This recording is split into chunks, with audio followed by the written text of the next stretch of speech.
அஸ்ஸலாமு அலைக்கும். இன்னைக்கு நம்ம இந்த வீடியோவில் என்ன பார்க்க போறோம்னா, சோதனையும் சொர்க்கமும். நம் வாழ்க்கையில் ஏற்படுற சோதனைக்கு முடிவே இல்லாமல் போகும். எப்படி ஒரு நாணயத்திற்கு ரெண்டு பக்கம் இருக்குதோ அதே மாதிரி நம்ம வாழ்க்கை சந்தோஷம் சோதனை என்றுள்ளது.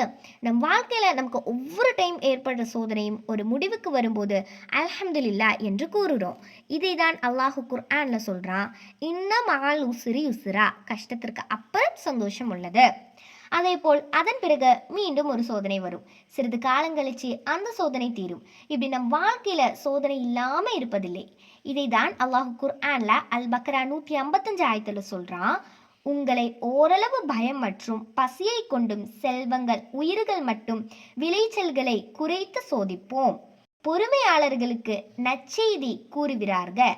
ஸோ நம்ம வாழ்க்கையில் ஏற்படுற சோதனையிலையும் பொறுமையாக இருந்து இறைவனிடம் சுவனத்தை பெறுவோமாக. இன்ஷா அல்லாஹ்.